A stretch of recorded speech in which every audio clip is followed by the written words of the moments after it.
Steve James is here with our annual or maybe semi-annual update on Kenya Relief. And gosh, I don't remember how many months ago we talked to each other about what's going on, but kind of give us an annual report. What's going on now? Well, I think we need a quarterly update, the way things are moving. So, good. Yeah, I'm very excited. You know, you work so hard for all these years, and then you start to see that things really come together. And you know, the amount of people that are involved around the country, around the world now is growing, and so we're seeing a lot more impact in the community with our health care, our education, and our orphans. So a lot of community development. Yeah.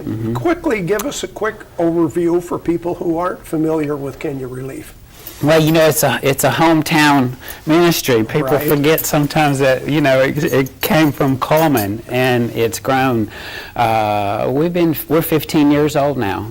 We're kind of celebrating that milestone, and it's went from just, you know, one little boy named Newton that Brittany supported to now, you know, hundreds of thousands of people's lives have been affected. So the healthcare sector is really growing. We break ground in January on our first inpatient ward. Right now everything's outpatient, and we're doing around 1,000 operations a year, seeing around 5,000 patients with our teams each year. You know, so 22 groups are going every year. Full teams 24. So that's the short-term mission section has exploded, and I think we have learned to do that as well as anybody in the world with short-term missions. Yeah. Well, what's happened this year? Well, let's see. Locally, people would be interested that Wallace has, Vicki and her deans have selected Kenya Relief as their global outreach partner. So we're real excited to host 5 students that Wallace is sending and a faculty every year, you know, in different departments. This year we start with the dental, so they'll join our dental team this summer.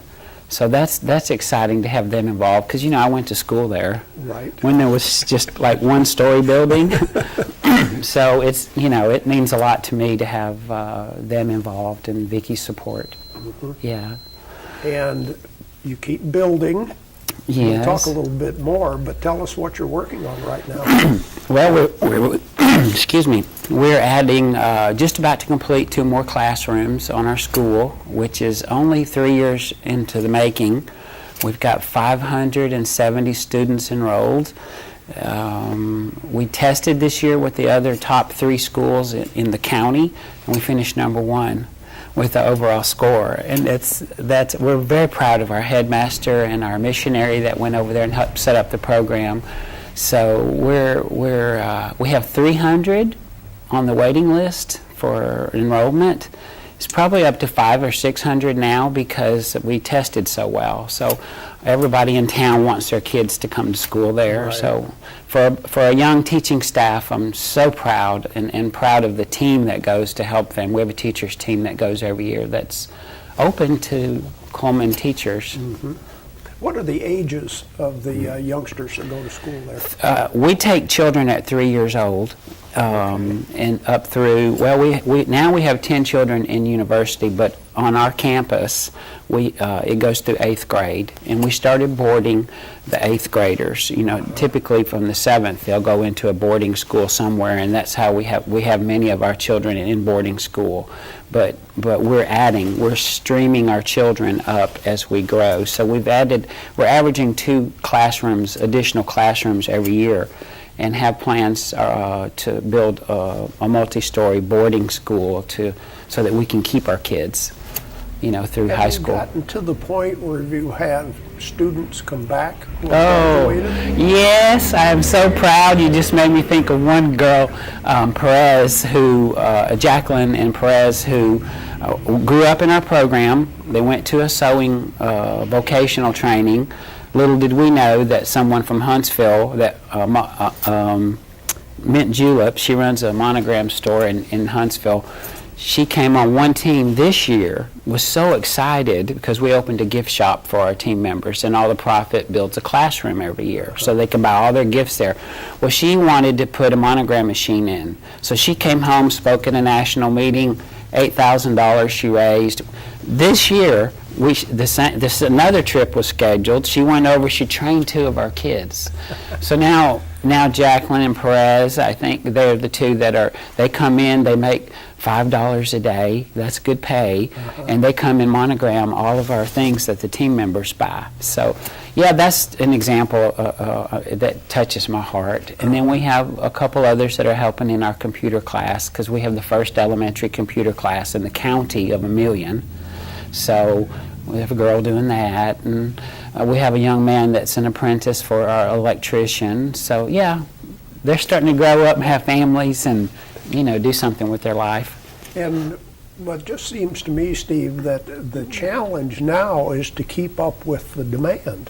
Yeah. The growth to keep up with the demand of everything. Well, our real challenge is having the proper people in place, the proper infrastructure. When we started doing, what I knew how to do well was anesthesia and surgery things. Right. So we started doing that in a cow pasture with no equipment, poor electricity. Sometimes we, on dirt floor.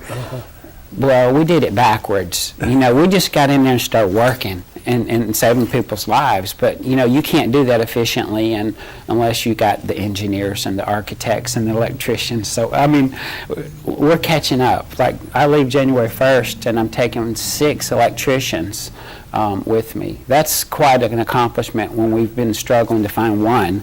So we're doing all the right things now to make Kenya Relief really effective. We're having an impact, and we're measuring that, and it's profound. But now we're setting stage for really, really doing something great.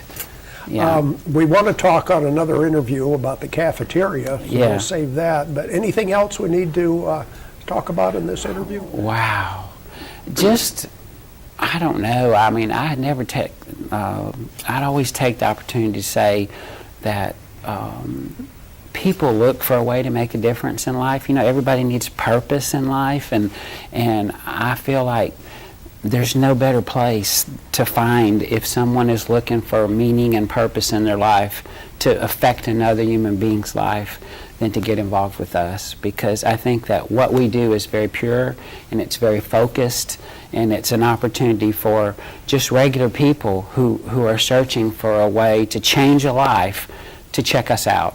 There's plenty of information on the internet, on YouTube, on our website, kenyarelief.org, but there's no reason for somebody to not feel, especially at this Christmas season, that they're giving back, and giving back where they know that it's going to happen.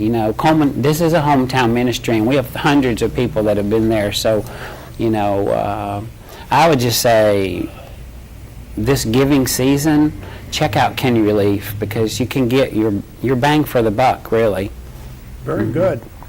We'll do another quarterly report. Thank you, Steve. Thank you. Kenya Relief.